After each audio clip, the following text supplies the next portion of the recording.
Good morning, ladies and gentlemen. Here are the top stories of the day as covered on Mega News. The 89-year-old man who carried out 2 shootings in Athens on Tuesday is set to testify before an investigating judge today after being granted additional time to prepare his testimony. The suspect opened fire at EFCA offices in Keramikos and the Court of First Instance, injuring 5 people. Authorities have filed charges including attempted homicide on multiple counts and aggravated illegal possession of firearms, along with several misdemeanor offenses. Moreover, investigators say evidence points to premeditation. According to police sources, the suspect admitted he had planned the attack in advance and modified a shotgun to make it easier to conceal.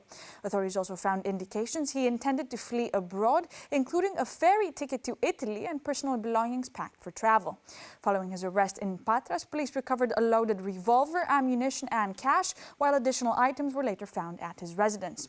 After his testimony, judicial authorities will decide on his legal status, including possible pre-trial detention, house arrest or psychiatric evaluation. A 13-year-old boy has died following a road accident involving an electric scooter in the village of Makrisia in Greece's Elea prefecture. According to reports, the incident occurred on yesterday afternoon on a central village road. The boy was riding a scooter when he attempted to avoid a parked vehicle and collided head-on with an oncoming car. Emergency services transported him to a clinic where medical staff worked to save his life, but he later died from his injuries. The incident comes amid growing concern over electric scooter safety in Greece. Police data show 109 scooter-related accidents were recorded in 2025, including 2 fatal cases, with dozens more already reported this year. Authorities estimate that around 400 minors required hospital treatment over the past year due to scooter-related injuries.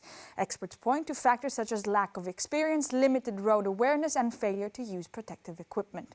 In response, authorities have introduced stricter regulations, including speed limits, helmet requirements, and restrictions on where scooters can be used. Greece has responded to remarks made by Turkey during a United Nations Security Council meeting on maritime security in Bahrain yesterday.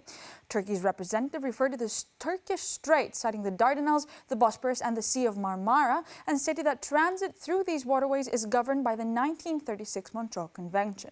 In response, Greece's Deputy Permanent Representative to the United Nations, Ioannis Stamatakos, said the Montreux Convention is the sole international legal framework governing navigation through those straits and guarantees freedom of passage.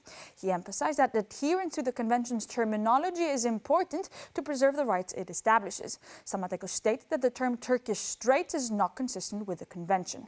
He said the correct term when referring to the Dardanelles, the Sea of Marmara, and the Bosporus is simply the Straits.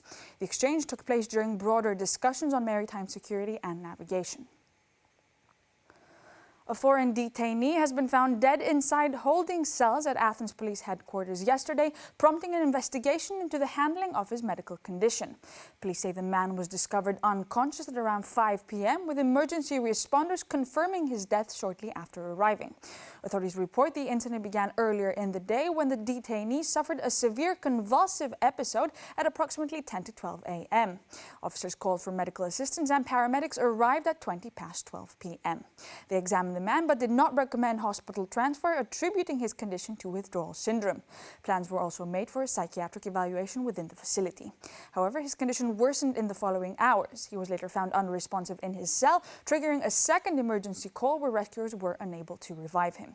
The detainee had been in custody since April 25th in connection with a drug-related case. A forensic examination has been conducted at the scene, and an autopsy is expected to determine the exact cause of death. Authorities have launched an internal investigation into whether proper procedures were followed. A new opinion poll by Meta-Analysis shows New Democracy recording losses compared to the previous month, despite maintaining a clear lead. In voter preference, the ruling party stands at 21.5%, down 2 points, while PASOK follows with 11.3%, posting a marginal increase. Other parties include Plesi Eleftherias at 7.8%, Greek Solution at 7.7%, the Communist Party at 6.3%, and Syriza at 4%. In projected results, New Democracy reaches 28.6%, giving it a lead of 13.6 points over PASOK, which stands at 15%. Two smaller parties, Voice of Reason and Mera25, also appear to pass the 3% threshold. Among political figures, Zoe Constantopoulou records the highest popularity at 35%. Prime Minister Kyriakos Mitsotakis is considered the most suitable for the role by 26% of respondents. The poll identifies the cost of living as a top concern, followed by the economy and institutional issues. These were the top stories of the day as covered on Mega News. Thank you for watching.